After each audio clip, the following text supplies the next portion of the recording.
My arrogant sisters had the audacity to demand that I rent out my vacation home so they could turn a profit. When I refused, their husbands crossed a line no one should. They broke into the house, and now they're staring at criminal charges. That story hit my channel months ago, but there are updates you won't want to miss. Let's rewind.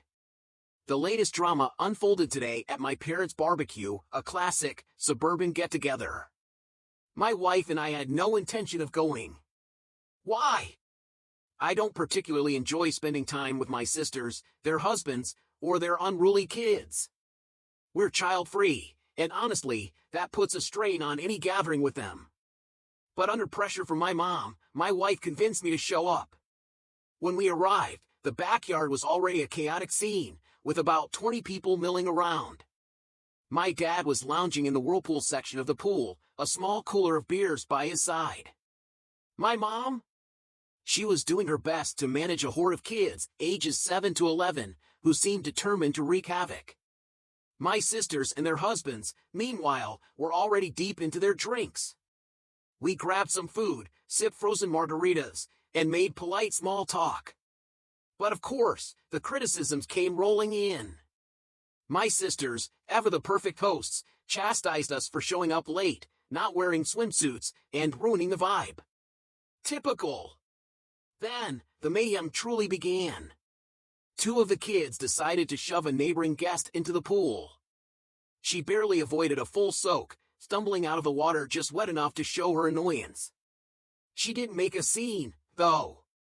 Calmly, she dried off with towels that weren't even hers and walked away, leaving my sisters and their husbands cackling at her expense. Moments later, I caught sight of 3 kids barreling toward me. It didn't take a genius to figure out I was their next target. I dodged out of the way, and they tumbled straight into the pool. The crowd erupted into laughter, including my wife and me. But the joy was short-lived. 2 of the kids, it turned out, couldn't swim. Panic spread like wildfire. Despite their swimwear, the mothers froze, drunk and useless. Others jumped in to fish the kids out while I stayed on the sidelines. After all, I wasn't even in swimwear. The children came out crying as though they'd lost a limb, but the real drama was just beginning. My sisters and their husbands started screaming, their rage laser-focused on me. How could I let this happen? How could I almost let their kids die? And, as if that wasn't enough, 2 of the kids had been recording their antics on their parents' iPhones, now soaking at the bottom of the pool. One of the brothers-in-law jumped in to retrieve them, but let's just say his blood alcohol content and body mass weren't exactly working in his favor. Amid the chaos, my wife and I decided we had enough. As we walked out, the accusations followed us. They blamed me for everything, from the kids' tears to their ruined phones. I left them to their mess, vowing not to return to such madness anytime soon. My sister's envy of our lifestyle has always been an undercurrent in our relationship. They can't stand that my wife and I, both professionals without kids, have the freedom to travel and invest wisely. Their petty behavior is a constant reminder of why I prefer to keep my distance. Still, my wife's positivity often pulls me back into these gatherings. But even she admitted on the ride home that her patience was wearing thin. I think we're both done pretending things will ever be different. My parents' behavior that day was startlingly out of character. They'd clearly reached their breaking point. For context, I never wanted my sisters to know we owned the mountain home. It was a gift for my parents, fulfilling their lifelong dream of a serene retreat. Keeping our ownership a secret was simply a way to avoid stirring unnecessary drama within the family. A few days after the confrontation, my sisters and their husbands appeared at our house unannounced. They claimed they wanted to apologize in person. We weren't home at the time, as we'd gone out for dinner, so they left a hastily scrawled note instead.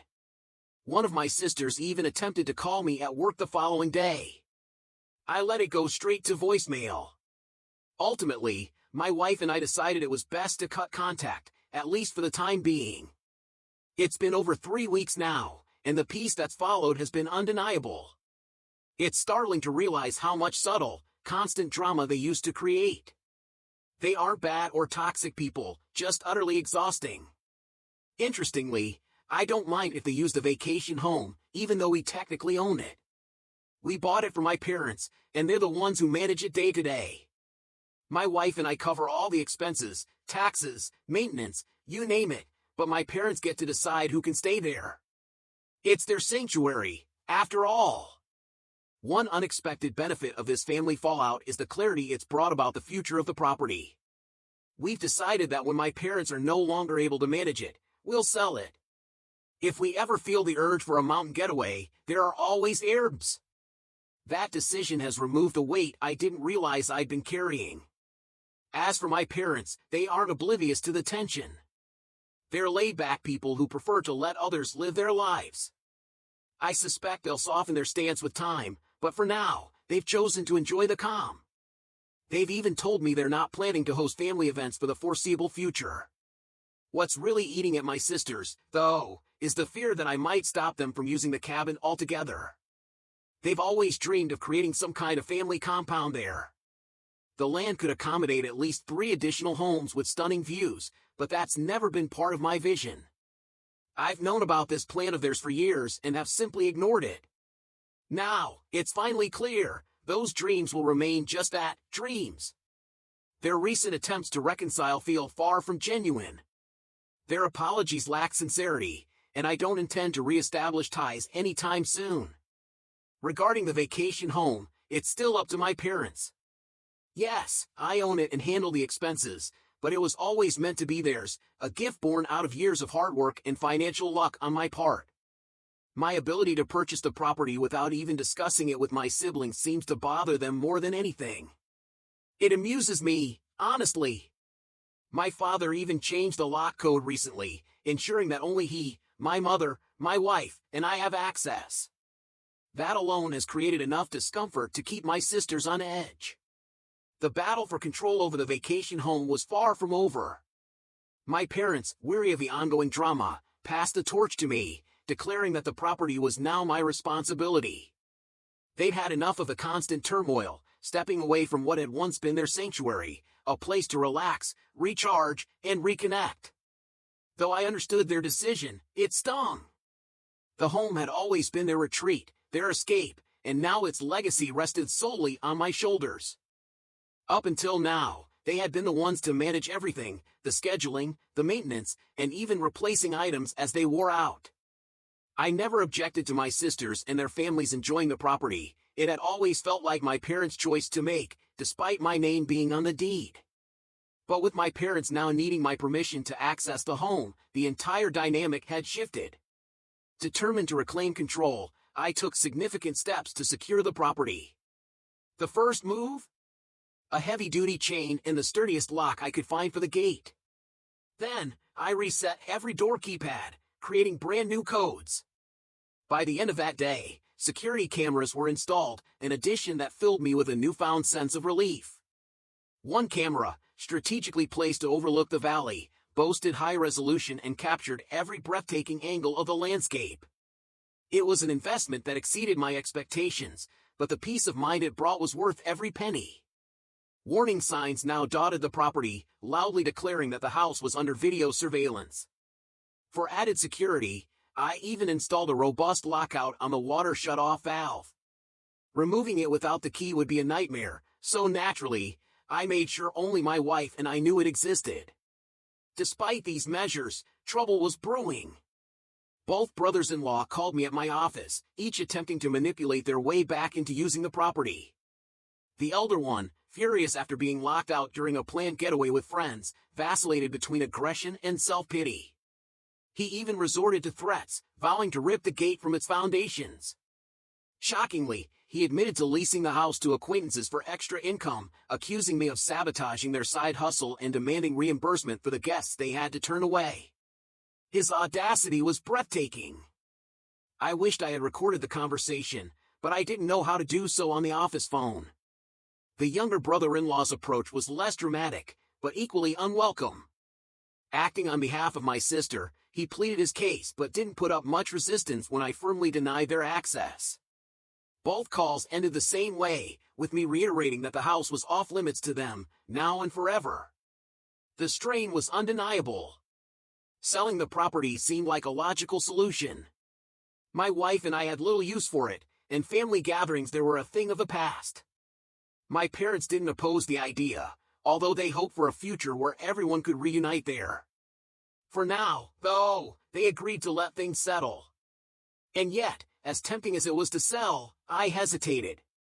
The property was stunning, a cluster of 3 lots with unmatched views at the end of a private road.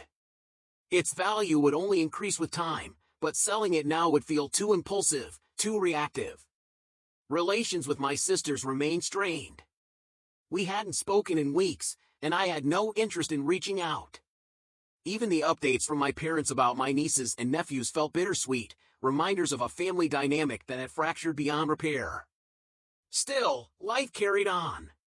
My wife and I enjoyed a rare, peaceful dinner with my parents at a new restaurant, where, thankfully, no one mentioned the ongoing drama.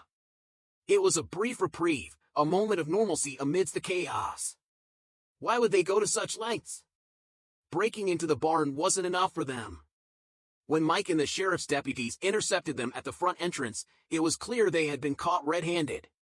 Mike's vigilant camera system had sent him alerts as soon as movement was detected.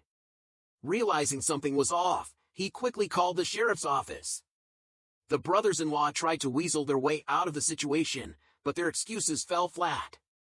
This wasn't just a casual intrusion, it was serious. Around here, when someone breaks into a house, the assumption is often grim. Meth addicts, desperate for money, are known to strip properties bare and sell whatever they can. The deputies arrested the pair on the spot. That's when things escalated. Furious and desperate, the brothers-in-law threatened Mike, even going as far as to say they'd beat him up, something unbelievably foolish to say in front of law enforcement. Meanwhile, Mike and the sheriff tried reaching out to me and my wife to decide how to proceed, but we were blissfully unaware. We'd spent the day with my wife's parents, leaving our phones in the car to savor the time together. Unreachable, the authorities had no choice but to proceed with booking the brothers-in-law, exactly the course of action I would have wanted. The fallout was immediate. The brothers-in-law called their wives from jail, panicked and seeking help. Their wives, understandably distraught, began calling my parents, trying to reach me and scrambling to find a lawyer. But it was a holiday weekend, and we live in a rural area, securing legal representation wasn't going to be easy. To make matters worse, the older sister was already financially strapped, with maxed-out credit cards. If they managed to arrange bail, the burden would fall squarely on my middle sister to cover the cost for both husbands. By Saturday afternoon, the brothers-in-law were still in jail. On Friday night, as my wife and I drove home, we finally checked our phones. The barrage of texts and missed calls from my parents, Mike, and the sheriff's office instantly shattered the happiness of our day. My wife read the messages aloud, her voice tinged with disbelief and frustration. By the time we got home, the picture of what had happened began to form in my mind. I tried to unwind, but sleep was elusive. The full extent of the damage became clearer after I called Mike. Hearing him describe the scene only stoked my anger. That night, I contacted the sheriff's office to ensure they understood my intention to press charges. This wasn't something I could let slide. My resolve was firm, the brothers-in-law had crossed a line. When I finally spoke with my parents on Saturday afternoon, the emotional toll was palpable. My mom was shaken, her voice cracking under the strain. My sisters, desperate to protect their husbands, had begged my parents to convince me to drop the charges. But I wouldn't be swayed. I told my parents firmly that I wouldn't consider backing down until I consulted a lawyer and was reimbursed in full for the damages. My mom broke down in tears, her sobs piercing through the phone line. It was heartbreaking, but I had to stand my ground. My dad, surprisingly, agreed with me. He believed they needed to face the consequences and even suggested a complete overhaul of the property. For now, I've chosen not to visit the property. The pictures alone were enough to fuel my frustration. Seeing the damage in person would only deepen my anger. My job doesn't allow me to take time off for non-emergencies, but I've made arrangements to visit in the coming days. I've already reached out to attorney friends for recommendations. Restraining orders are a priority, but I'm unsure how far I can take this legally. I've also considered suing them for the money they earned by renting out the property. Not that I need the cash, but it would ensure their lives remain as uncomfortable as possible. It's clear now that they were oblivious to the fact that I had installed cameras and hired someone to monitor the property. My sisters might have used that knowledge to justify their actions, but it's no excuse. Signs clearly warned of camera surveillance, though there were no trespassing signs. As for my wife, her patience has finally worn thin. She's been supportive throughout, but this ordeal has pushed her to her limit. She made it clear, it's up to me to handle this, but she believes everyone involved needs to face a harsh lesson. This fiasco might even have professional consequences for my middle brother-in-law, who holds a security clearance. The older brother-in-law, however, likely won't face similar repercussions. I suspect the middle brother-in-law will do whatever it takes to fix the damages, simply to protect his job. Mike, the property caretaker, has his own remarkable story. A retired police officer who survived a gunshot wound, he left the big city and settled here for a quieter life. His past trauma hasn't stopped him from forming strong bonds with local law enforcement. His service dog, a constant companion, is a reminder of his resilience. As for me, I've made a decision. These people have no place in my life moving forward. Some might say I should have taken a tougher stance earlier, but I avoided drama for my parents' sake. Now, though, enough is enough. My wife has stepped back from the situation, willing to listen but refusing to get involved further. It's all in my hands now. What could have driven them to such audacity? Perhaps they plan to use the property for family vacations or as a hunting base, as they had in the past. They may have even hoped to turn it into a moneymaker, renting it out to others.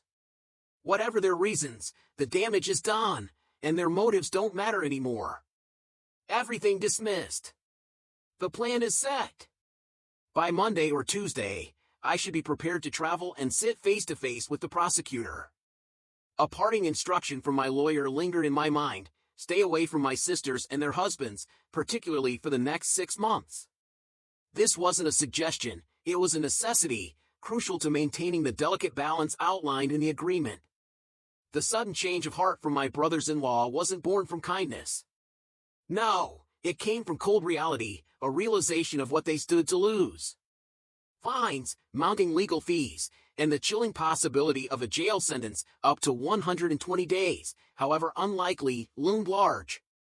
One of them even risked losing his prized security clearance, an asset vital to his career. This deal wasn't a gesture of goodwill, it was their last-ditch effort to keep life as they knew it intact. For me, it wasn't perfect. Far from it. But it was a step forward. It meant closing the chapter on the financial and legal chaos that had consumed my life for months. The prospect of reconciliation with them? Laughable. Civil interaction? Impossible. Right now, all I want is to shut the door on this nightmare and never look back. My wife feels the same way. The apology letters, though, they hit me harder than I expected. I never thought a formal apology would matter. Yet, as I read them, something shifted. It wasn't just words on a page, it was a validation I hadn't realized I craved. The money, ironically, felt insignificant by comparison, though I'll gladly accept it. Interestingly, the funds likely came from my middle sister's husband. The check bore the stamp of his credit union employer. A small, bitter detail in a saga defined by bitterness. As I prepare to sign off on this agreement, clarity washes over me. Writing these updates has been cathartic, but the responses? They've been invaluable. Your encouragement, your understanding, it's been my anchor. I hope none of you ever have to endure something like this. Thursday night, as I finally returned home, I cried. Relief poured out of me in waves. For the first time in months, I felt the weight begin to lift. But until the ink dries on every signature, it's not truly over. I've avoided discussing this with my parents, it's a boundary I'm not ready to cross. If my siblings want to fill them in, so be it.